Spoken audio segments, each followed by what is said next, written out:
இஸ்பில் ராஜாவும் இதயராணியும் இந்த படம் எனக்கு ரஞ்சித் ஜெயக்கொடியோட 2வது படம். மெல்லிசை ஃபஸ்ட்டில் ஒர்க் பண்ணியிருந்தோம். நான் 80களில் பிறந்து வாழ்ந்து வந்தவன். ஸோ அப்போல்லாம் பார்த்தீங்கன்னா லவ் ஸ்டோரிஸ் நிறையா இருக்கும். வர்ற படம் ஒரு 100 படம் வருதுன்னா அதில் வந்து ஒரு 80 படம் லவ் ஸ்டோரியாகவே இருக்கும்.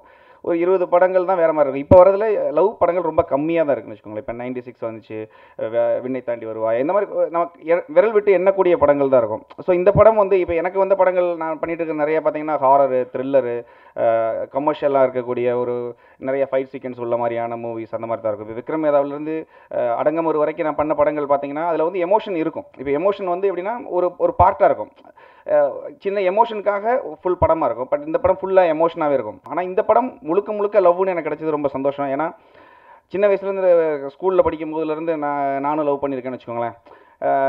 இதுதான் உண்மையான லவ்னே ஒரு 5-6 லவ் ஓடிச்சு. ஸோ இந்த மாதிரி நிறையா வந்து கடைசியில் எது உண்மையான லவ்னே தெரியாமல் கடைசியாக ஒரு கல்யாணம்லாம் பண்ணி இருக்கும்போது தான் தெரியுது, ஓ லவ்வெல்லாம் இது இல்லை போல இருக்குன்னு. ஸோ அந்த வகையில் பார்த்தீங்கன்னா இந்த படம் பார்க்கும்போது உங்களுக்கு நீங்கள் கனெக்ட் ஆகிக்கிறீங்க ஏதாவது ஒரு விஷயத்தில். ஏன்னா இந்த மூவி ஒரு பயங்கரமான ஒரு ஜேர்னியாக இருந்துச்சு. ரஞ்சித் சார் என்னை ஃபஸ்ட்டு கூப்பிடும் போதே சொன்னார், இந்த மூவி ஒரு நார்மல் மூவியாக இருக்கக்கூடாது, ஒரு யூனிக்காக ஒரு எக்ஸ்ட்ராடினரி அவுட்புட் கொடுக்கணும்னு சொல்லியிருந்தார். ஸோ அதுக்காக எக்ஸ்டென்சிவ் ரிசர்ச் பண்ணி என்ன மாதிரி கலர் பேலட் போகலாம், இந்த கேரக்டர் எப்படி பில்ட் பண்ணலாம், இஸ்பேட் ராஜானா எப்படி பண்ணணும், இதயராணி எப்படி காட்டணும்னு சொல்லி ரொம்ப நிறையா ரிசர்ச் பண்ணி ஒரு 2 months ப்ரீ ப்ரொடக்ஷன் போச்சு இந்த மூவிக்காக. அதே மாதிரி நிறையா சீன்ஸ்க்கு வந்து இப்படி பண்ணலாமா சார், இவங்க 2 பேர் நின்று பேசுகிறாங்கன்னா கட் போகாமல் சிங்கிள் ஷாட்டில் பண்ணலாம், 5:30 கரெக்டாக சன் அந்த டைமில் வரும்போது எடுக்கணும், ஆனால் மிஸ் ஆச்சுன்னா அந்த சீன் எடுக்க முடியாமல் போயிடும், but can we take the risk அப்படின்னு கேட்டால், இல்லை ரொம்ப நல்லா வந்ததுன்னா இதில் ஏன் பண்ணலாம் அப்படின்னு சொல்லி எனக்கு ரொம்ப மோட்டிவேட் பண்ணி இந்த சீன்ஸ்லாம் எடுக்க வச்சு ரொம்ப நல்ல அவுட்புட் வந்துச்சு. முதல்ல வேற ஒரு ப்ராஜெக்ட்டுக்காக கூப்பிட்டுட்டு அதுக்கப்புறம் அது பண்ணல. அப்போ நான் என்ன நினச்சேன்னா அவ்வளோதான் நம்மளை கழட்டி விட்டாருன்னு நினச்சேன். அதுக்கப்புறம் மறுபடியும் கூப்பிட்டு இதில் ஒரு முக்கியமான ஒரு கேரக்டர், ரொம்ப நல்ல கேரக்டர். அதாவது ஹீரோ வந்து இஸ்பேடு, ஹீரோயின் வந்து ஹார்டின்னு, நான் ஜோக்கரு, அந்த மாதிரி ஒரு ரொம்ப இம்பார்ட்டண்டான ஒரு கேரக்டரு. மாக்காப்பா வந்து அவர் ஒரு ஹீரோ, நான் அவரை ஜோக்கர்னு சொன்னால் ஃபோன் போட்டு திட்டுவார் என்ன. பயங்கர ஜாலியாக பயங்கர ஃபன்னாக பண்ணோம். எல்லார் வாழ்க்கையிலுமே ஒரு காதல் இருக்கும். அது வந்து இஸ்பேட் ராஜாவும் இதயராணியும் வந்து கண்டிப்பாக அது எல்லாம் உங்களை வந்து பிரதிபலிக்கும். நிச்சயமாக வந்து பயங்கரமாக நீங்கள் ரிலேட் பண்ணிக்குவீங்க. அந்த அளவுக்கு அது ஒரு மிகச்சிறந்த படமாக இருக்கும். இஸ்பேட் ராஜா இதயராணி வந்துட்டு it's very close to my ஹார்ட்னு சொல்லலாம். Today I'm standing here because Ranjith Jayakodi. I should first thank you for believing in me. நான் தாரா கேரக்டருக்கு ஜஸ்டிஸ் கொடுக்குறேன்னு இன்னும் பிலீவ் பண்ணுறதுக்கு ரொம்ப நன்றி. Harish Kalyan such an amazing actor, very well பெர்ஃபார்மர்னு சொல்லலாம். And it's a very good friend of mind. I mean after the மூவிலே நான் சொல்ல முடியும், ஆஃப்டர் த மூவி தான் எனக்கு அவர் இன்ட்ரடியூஸ் ஆனார். பட் அதுக்கு முன்னாடி எனக்கு தெரியல.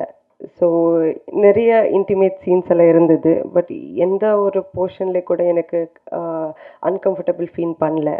He made a very friendly environment and made me very comfortable to work in. இந்த கதை வந்து என்ன மாதிரியான கதை அப்படின்னு கேட்டிங்கன்னா, ஒரு ஜனரஞ்சகமான திரைப்படம் தான். ஆனால் அதுக்குள்ள ஒரு ஒரு விஷயம் வச்சுருக்குறோம். இப்போ சமீபமாக ஒரு 10 வருஷம் 12 வருஷம்னு வச்சுக்கோங்களேன், அதிகமாக நீங்கள் வந்து இந்த காதலின் பெயரால் நிகழும் வன்முறைகள் அங்கங்கே நீங்கள் செய்திகளை பார்த்துட்ருப்பீங்க, டிவியில் பார்த்துருப்பீங்க. இந்த வன்முறைன்றது அதிகமாக யார் மீது செலுத்தப்படுதுன்னா பெண்கள் மீது தான் செலுத்தப்படுது. அதை ஒரு கேள்வி கேட்குற ஒரு படமாக அந்த படம் இருக்கும். ஹரிஷ் கல்யாணுக்கு இந்த படம் என்ன மாதிரியான ஒரு படம் இருக்குன்னா, அவருக்கு ஒரு பிரேக் த சேக்கிள்ஸ்ன்னு சொல்லுவோம்ல, அந்த மாதிரியானது. அவருக்கு ஒரு இதுக்கு மேலே அவர் என்ன கேரக்டர் கொடுத்தாலும் பண்ணலாம். இந்த படத்துலையுமே பெண்களுக்கான சில விஷயங்களை பற்றி பட்டும் படாத மாதிரி சொல்லியிருக்கோம். ரொம்ப ப்ரீச் பண்ணுற மாதிரிலாம் இல்லாமல், இப்போது 24 மணி நேரமும் பெண்கள் வந்து நம்மளை சார்ந்தவர்கள் அல்ல அப்படின்ற மாதிரியான விஷயங்கள் சொல்லியிருக்கோம். இன்ஃபேக்ட் கிளைமேக்ஸ் கூட நீங்கள் பார்க்கும்போது இப்போ நான் சொல்கிறது மேபி உங்களுக்கு கனெக்ட் ஆகும்னு நினைக்கிறேன். பாலசரனை பற்றி ஒரு இன்ட்ரெஸ்டிங்கான விஷயம் சொல்லணும்.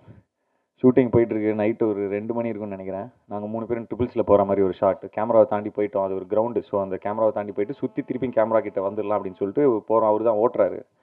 அப்படியே போயிட்டே இருந்தோம். ஏய் நில்றா அப்படின்னு ஒரு சதம் கேட்டுச்சு பின்னாடி. தலைவர் வந்து நிறுத்தவே இல்லை. அவர் பாட்டுக்கு ஸ்பீடாக போகிறார். நில்றானோடனே இன்னும் 40லேருந்து 80க்கு போகிறார் அவர். சொல்லிட்டு அவர் பாட்டுக்கு போயிட்டே இருக்குது. போலீஸ்காரன் படத்தில் வந்து நிறுத்துற மாதிரி ஃப்ரண்ட்டில் வந்து இப்படி நிறுத்தினார். ஷராக் அப்படின்னு வந்து நிறுத்தினார். நிறுத்திட்டு என்ன பண்ணுறீங்க சார்? Shooting sir. ஸ்க்ரீனில் ஒரு காமெடியாக இருக்காரோ நகைச்சுவை பண்ணுறாரோ அந்தளவுக்கு அப்படியே ஸ்ட்ரெயிட் ஆப்போசிட்டு. எனக்கெல்லாம் ஒரு செகண்டு ஜெர்க் ஆகிடுச்சு. நானும் மாக்காப்பாவும் அப்படியே சைடில் அப்படியே போகிறோம். சரி இந்த ஆள் வந்து ஏதோ பஞ்சாயத்து கூட்ட போகிறான் அப்படின்னு சொல்லிட்டு கூட்டிட்டு சாவியெல்லாம் பிடிங்கிட்டாரு ஒரு போலீஸ்காரர். சண்டை போறாருங்க, இன்னும் சட்டையை மட்டும் தான் பிடிக்கல. பிடிச்சிருந்தா 3 பேரும் உட்காந்துருப்போம் ஜெயிலில். கண்டிப்பாக நீங்கள் நைட் ஷூட்டிங் நின்று இருக்கும். ஸோ அந்த மாதிரி பயங்கர சென்சிட்டிவான ஒரு கேரக்டர். நான் அப்போ தான் பார்க்குறேன். அதுக்கப்புறம் நான் வந்து யோசித்தேன், சரி இவரு கூட இந்த மாதிரிலாம் நம்ம போலீஸ்கிட்ட மட்டும் தான் அந்த மாதிரி ஏதோ ஒரு சம்பவம் நடந்திருக்கப்போ பாதிச்சிருக்கு உங்களுக்கு. Shilpa, nice working with you again. She's hard worker. நான் சொன்னேன், தமிழ் இவ்வளோ ஃபுல் லெங்கில் பேசுகிறாங்க, நம்ம வேறு மொழிக்கு போய் இந்த மாதிரிலாம் ப்ரெஸ்ஸை பார்த்து பேசணுன்னா நமக்குலாம் உதறிடும்.